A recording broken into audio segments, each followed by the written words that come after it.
Vietnam just allows me to shine in all of me. I can be Whitney the engineer, Whitney with the MBA, with the very high fancy credentials. I can be funny. I can salsa dance 3 or 4 times a night. Like, I can be soft. I can just be all of me here because no one has any perceptions or preconceived thoughts about me outside of basic surface level things of like, oh, you're dark and your hair looks different. Everything else is like, whatever you show up as, like, I get to be all of that versus walking in certain rooms and leaving parts of me outside and like only, okay, here I need to be serious. I need to be more controlled and confined. Oh, here I'm the funny one. Here I'm the this. It's like, no, I get to show up as the full spectrum of me and I get to own who I am in the most confident way. And Vietnam forced me to like walk into the boldness of who I am.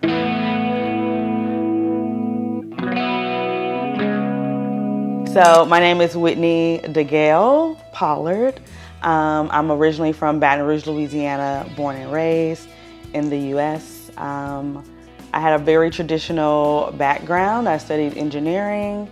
I worked in manufacturing for 10 years and then I was laid off and I decided to travel for a year, and that landed me in Vietnam as one of my last stops, and I decided to stay.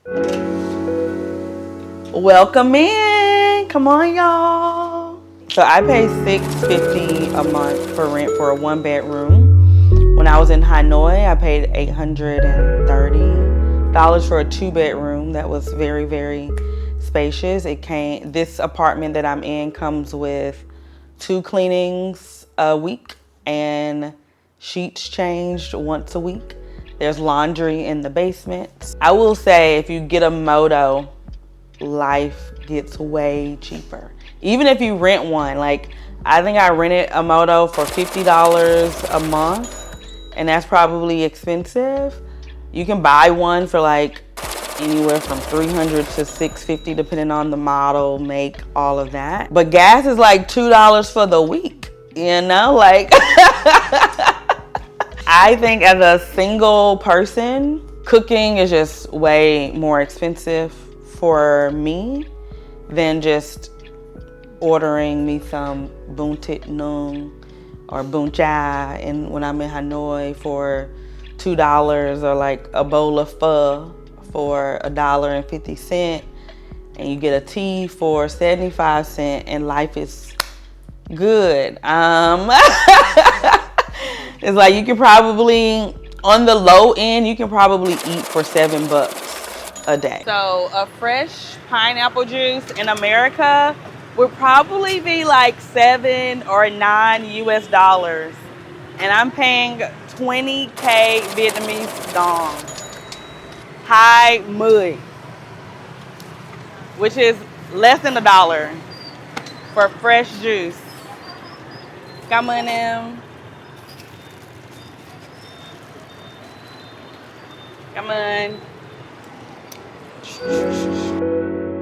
Well, I'll say my very first reaction, I was excited because there was a Popeyes chicken and I'm from Louisiana. And so seeing a Popeyes in the airport was like, I don't know, it was like this sense of home in this unfamiliar place, right? Like Popeyes is a Louisiana brand, not just an American brand, but like from my state and like very rooted in the culture of Louisiana. And so to just see that and to see how branding can create a sense of home and belonging. So that was like my first emotional reaction.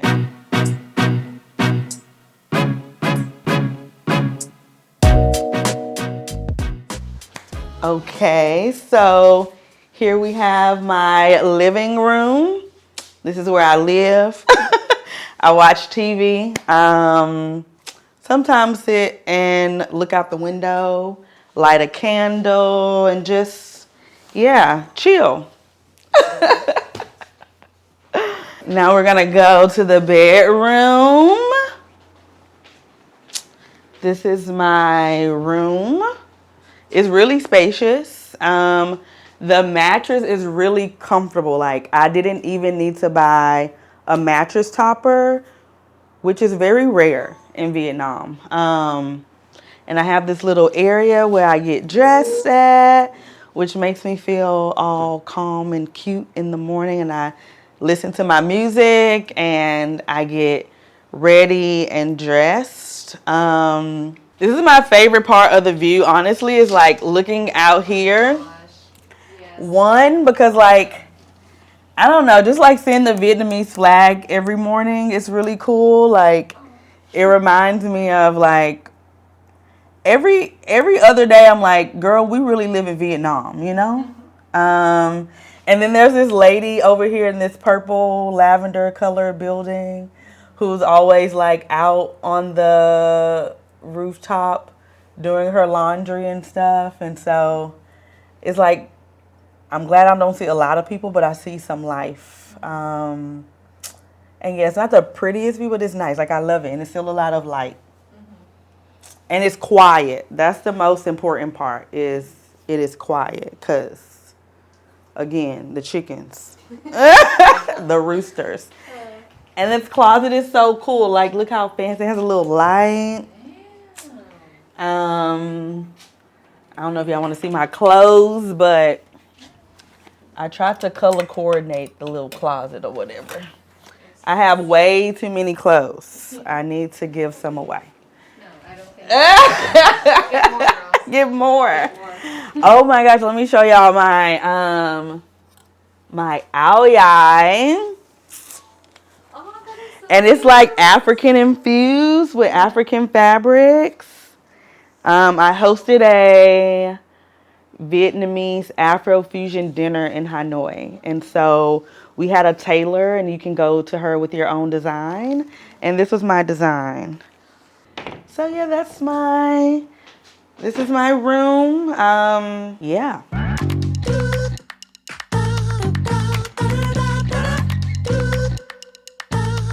So a typical weekday here in Vietnam, because I work for myself now.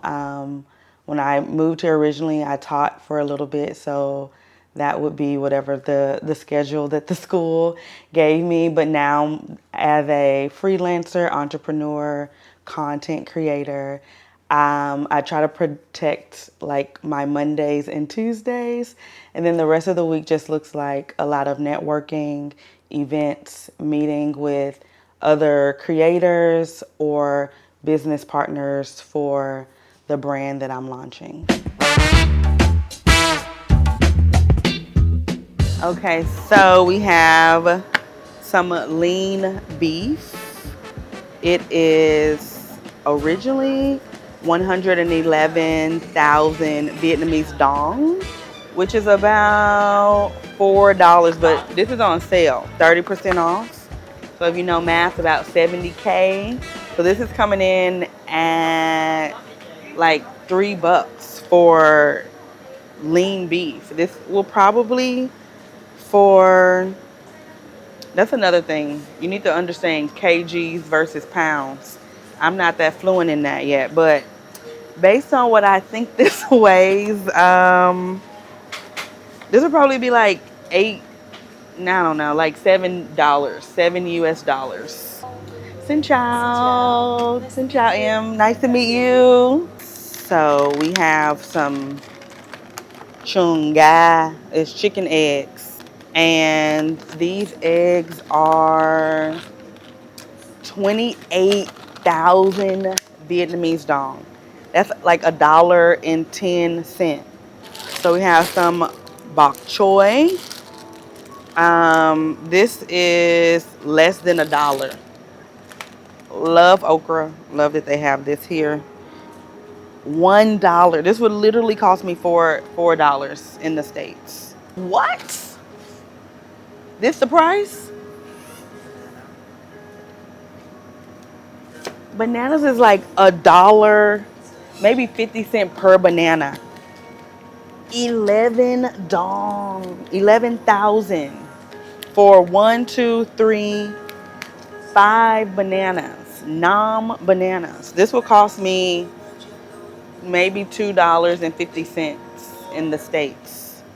And it's 50 cents for a whole pack of bananas. So we have coconuts from Benche, 24,000. That's like $1. You can't even get fresh coconuts in America, so I couldn't even tell you the equivalent because ours come in a jar or a carton. And probably in the carton it's like $5 US. So you get fresh coconuts here, which is really, really cool. All right, I think we're done shopping. Oh, come on. Thank you. Good evening. Oh, good evening. Come on. So we're at Winmart, and I just finished grocery shopping. We got eggs, beef, a coconut, veggies, and bananas, all for 159,000 Vietnamese dong, which is about $6.50, and you have a whole meal for probably 3 days. So this is the bathroom. It's a nice spacious shower.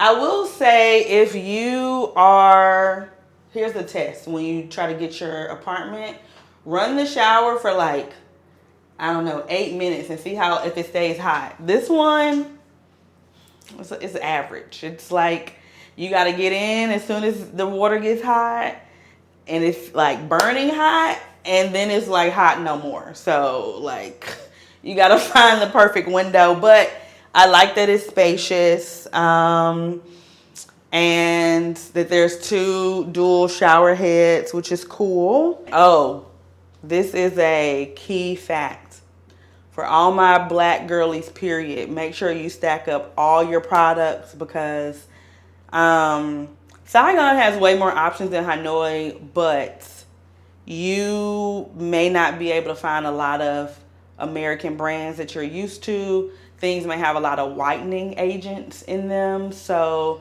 you want to make sure you bring all the things that you need with you from wherever you're coming, especially if you're very picky about your skincare routine. So that's pro tip. I got this mirror delivered for like one meal, and it came in like 2 days. And the man rolled his eyes at me when he had to bring him up them stairs because the elevator don't work. But he did it, you know? And I was like, in America, they would never. And this is like such a nice mirror. Like, this would at least cost $100, I feel like, in the States. Like, for this quality, like, this is like legit wood back here. Like, this is a legit mirror. But yeah, I love it. Yeah, so I will say a few things happened. If anyone travels for over a year, you're not the same person that you were when you first boarded the flight. And I think I underestimated the amount of growth and change that would happen. And by the time I got to Vietnam, the elections in America happened. And I just made the decision that I did not want to return to America full time. I then went to Ha Long Bay on a cruise. And while I was on the cruise, I was listening to a podcast. And the podcast was talking about purpose. And it said that most people believe that you find your purpose, like it just shows up at the door and like the package just delivered and now you go and live your purpose. And it's like, that is just false. Really, your purpose happens by saying yes to whatever breadcrumbs are in front of you.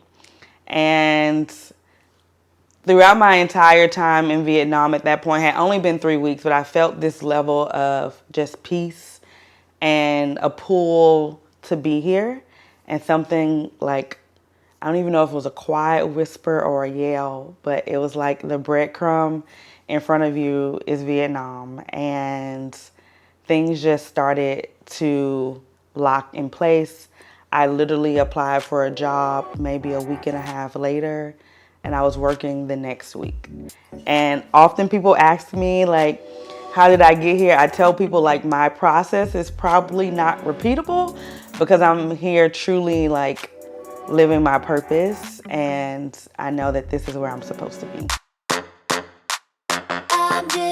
So I'm a Northern Vietnamese girl, and before you ask, I'm Vietnamese on my passport stamp side, okay? And now this Northern girlie is living in the South. I am a creator. I'm on Instagram and TikTok at Whitney DeGale. I used to struggle with the word creator because I feel like, especially Instagram, which is my platform of choice, everything is about aesthetic.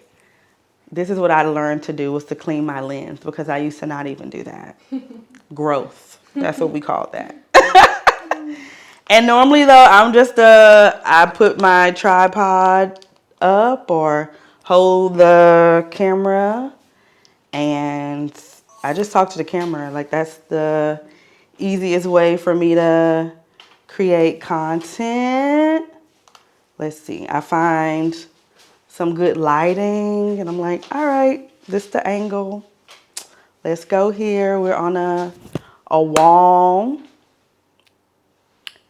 And I will say sometimes, Sin Chow, it's your girl Whitney. If you don't know, I live in Saigon, Vietnam now. And today I'm filming with this awesome crew.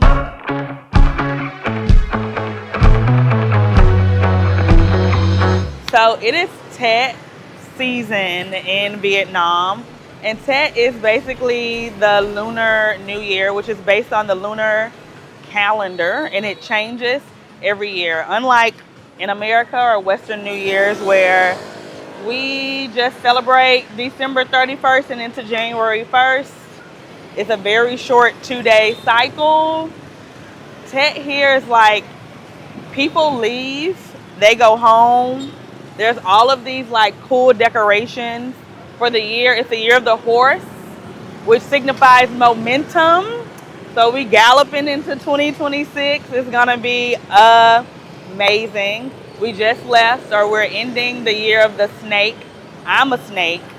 I'll be honest, I didn't believe in much of the horoscope things until I came to Vietnam, but apparently after it's your year, I've shed it, and now we're gonna build with momentum in the year of the snake, the horse. So that's why you see all of these horse decorations, and I just think it's really cool. And from what I know about Tet, I'm no expert. I just lived here and asked a few questions, but people go home to their hometowns no matter where they're from. They stay anywhere up from 1 week to a month.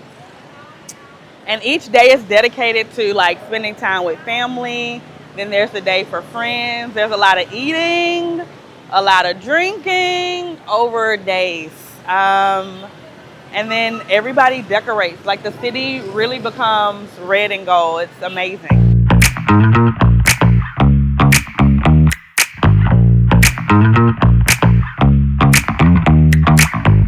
Then the kitchen, the place I use the least. However, let me tell you how you know this is a black household and a girl from Louisiana.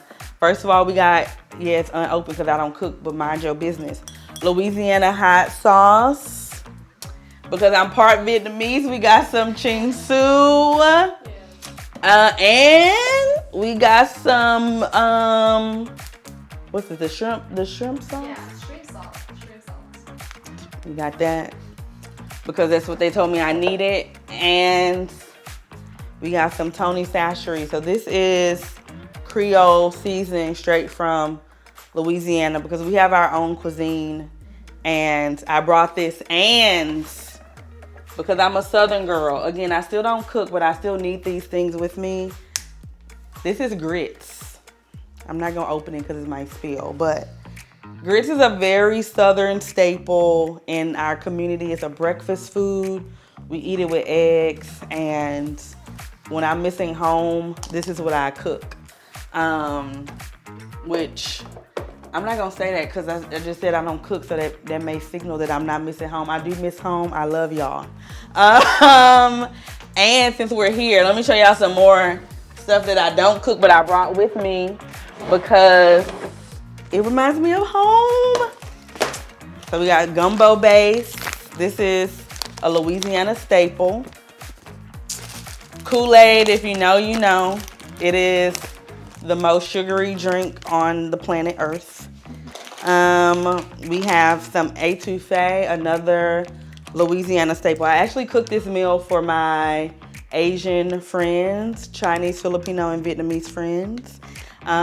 It was a really fun experience because another thing, they think Americans that all we eat is hamburgers, hot dogs, and pizza, and I had to tell them we have our own foods, and I'm black. Like, we eat more things than that. Gotta have some red beans. Another thing, because probably don't know this. Beans here is a dessert, and that goes against everything we fundamentally believe about beans. Beans for us is a savory meal. We eat it with meat and we eat it with rice. And here they put it in ice cream. And then they eat it with milk. And they call it che. Yeah. And I haven't had it for that reasons because I don't know if my ancestors are gonna be proud. And we have popcorn, another delicacy because I don't know why. How do y'all, like, first of all, popcorn here is always sweet. I rarely find buttery popcorn. And I don't know, microwaves in most households, I have a microwave, but it's not common. And so, like, finding buttery popcorn was a challenge. So I brought some with me from America. So again, if there are certain foods and things that you need, make sure you pack them with you. You may or may not use it like me, but having this, it brings the taste of Louisiana home. Here's an air fryer I bought that I use once since I've been here. Got it from Lazada. So Lazada, Shopee, those are like the quick places to grab kind of things from online. And yep, more appliances that I don't use, a blender, because I thought I was gonna make smoothies. I had a lot of dreams and aspirations for this space. It didn't pass the dream stage. And then I have this little nook area for when I walk in. I have my things. This is my business homie. We have little bags. That's how you know we're official. Very custom in an Asian household. You do not keep your shoes on in the house, okay? Shoes come on, off at the door. And then, yeah, these is all my shoes. We're not gonna go into all of that. That's a mess. I will say, like, one thing about this apartment, the storage situation isn't the best. I'll be honest, I put my luggage out in the hallway because I didn't want it to take up space during this tour because I haven't found anywhere to, like, properly store it.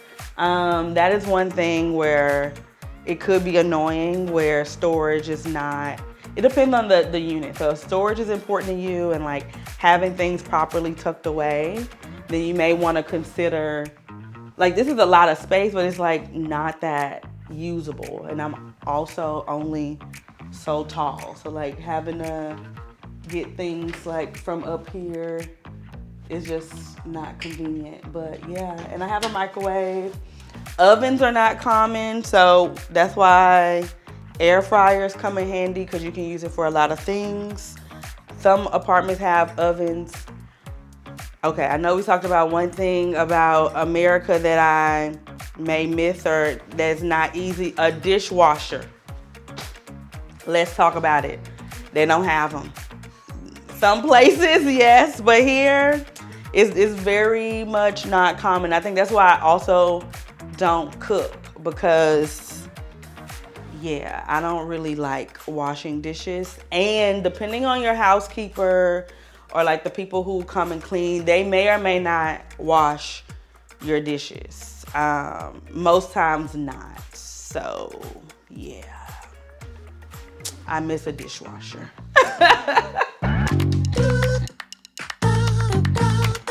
To know me is to know you can't stop me.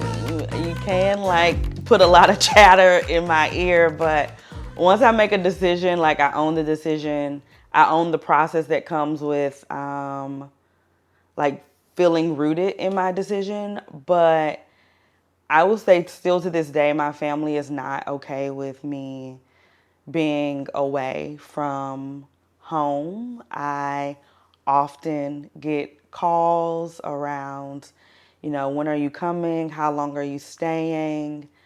And at one point I didn't have an answer, and now they know I live here for, I guess, like to show some empathy and care to my family though. Like, this was a rush decision. Like, it was rushed to them because all they knew is I was traveling for a year and then I was coming back to America.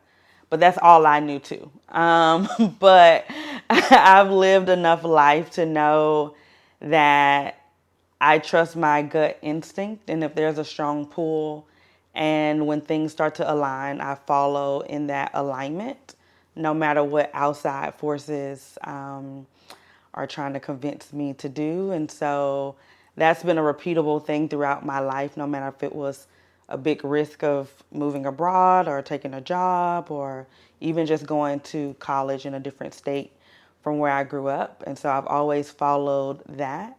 But it is a struggle dealing with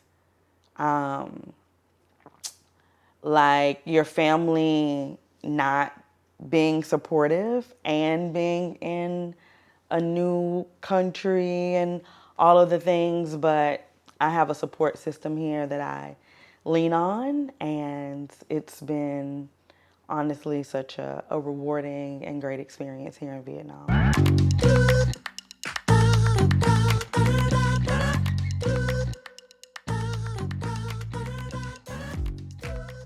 I'll be honest, I didn't know anything about Vietnam outside of the war and chaotic traffic, because when I was in Medellin, Colombia, my best friend was there with me for 1 month, and he had lived in Hanoi for 3 months. And so we would always cross the street in Medellin, and he's like, this has nothing on Vietnam. And so I'm like, okay, well, at least I'm already like one level graduated being in Colombia, of like people always running red lights, and like just the way of living was way more adjustable and adaptable coming from like living in Medellin, Colombia to, and then I went to other parts of Southeast Asia before I came to Vietnam. So I felt like I slowly graduated. So nothing was like overly alarming when I got here, but I didn't really think much about Vietnam outside of people getting sick. So watching what I eat, not drinking the water, just like those kind of like basic things. I mean, there's the true stereotypes right around people eat cats and dogs. I don't like, but I'm like, we eat pig intestines in Louisiana and pig feet and pigtails, and people also think that that's strange. So like, I'm not here to judge people and their food choices of what they had to make to survive. Like, so I'm not gonna eat it, right? But like, it's not my business. Like, as long as like you're not making me eat it, like, yeah, I mean, and maybe I don't even think it was like a true scene to see, right? Like to finally witness the traffic and like how to cross the streets. And Did your heart beat fast when you first crossed the traffic here?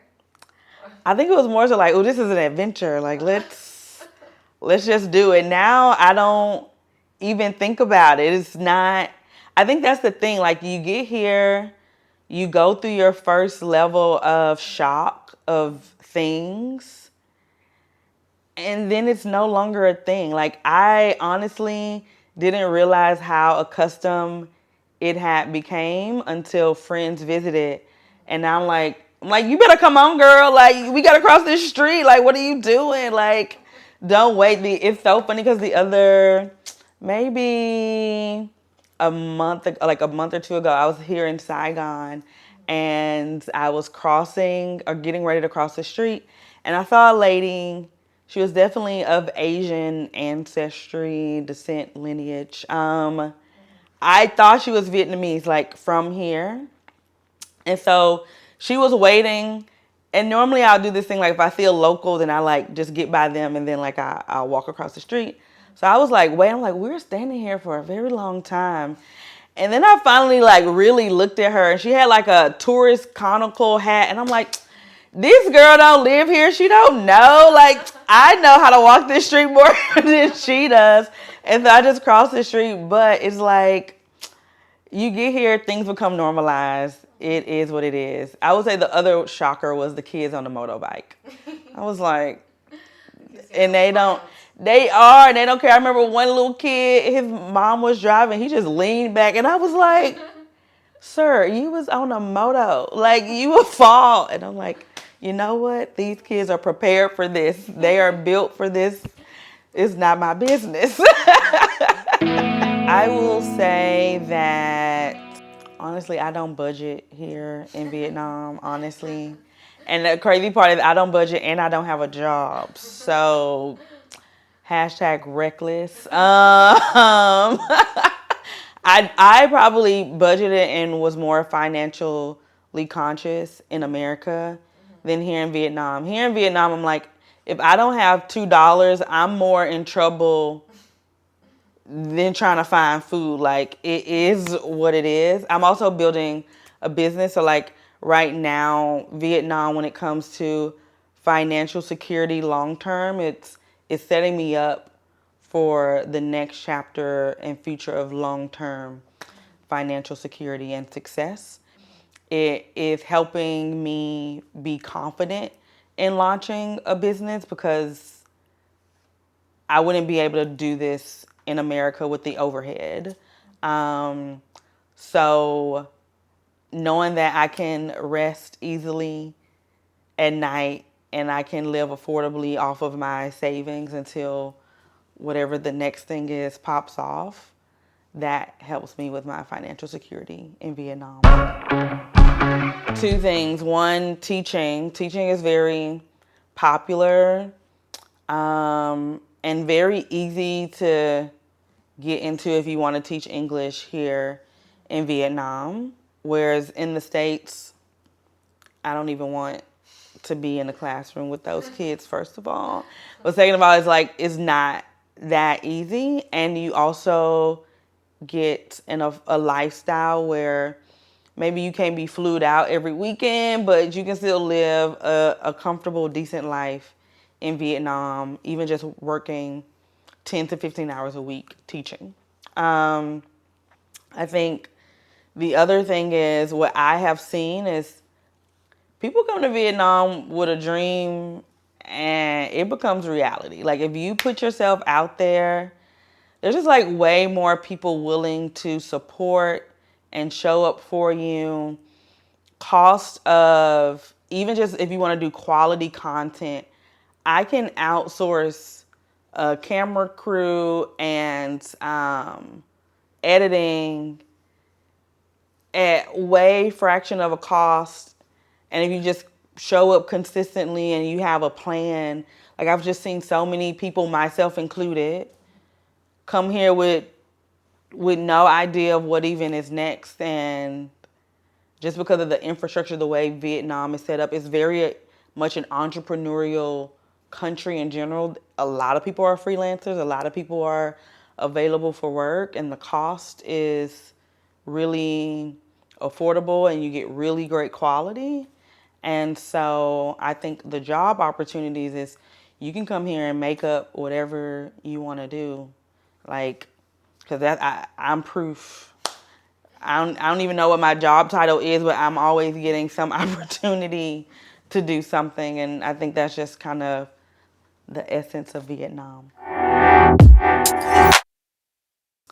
I want to say, like, there's just certain things I still don't care for here, like being cautious of where you pick where to live. Make sure there's no chickens that's gonna be cock-a-doodle-dooing at like 4 o'clock in the morning. Sometimes the beds are hard, people pissing on the street, that make me mad. And I'm like, did you wash your hands? Digging in their nose and like spitting, like those things, like still like irked. But it's like, again, that's not my business. Like, honestly, my first week in Saigon, normally in Hanoi, like men, especially Grab drivers, which I try not to think about because I'm like, I know you probably pissed on the side of the road earlier and now you handed me this helmet.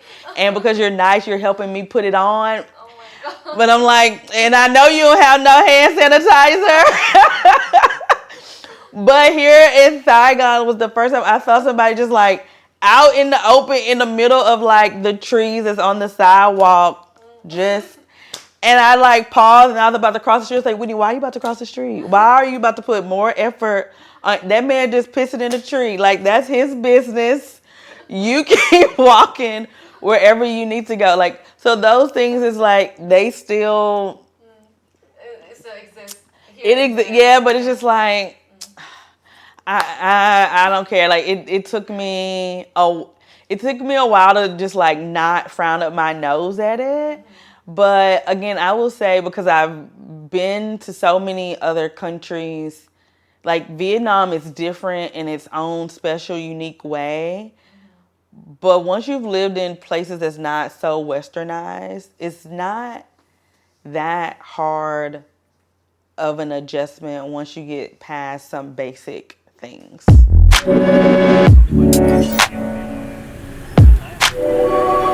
I think there was no fear from leaving the States because I've done an extensive amount of travel. So Vietnam was my 30th country. And I've lived in other countries for 1 month, 3 months, 8 months at a time around the world. But this was a big decision because there was no end date in sight. And I knew I was making not just a shift from culture and language, but in my career and how I saw myself. And so I had to honestly like mourn and grieve that process. I think in any country, but especially in America, we tie a lot of our identity to what we do, our degrees. And honestly, Vietnam forced me to strip myself from titles and own who I am. And I think that was the biggest fear of just like overcoming and walking bravely and boldly into this next phase.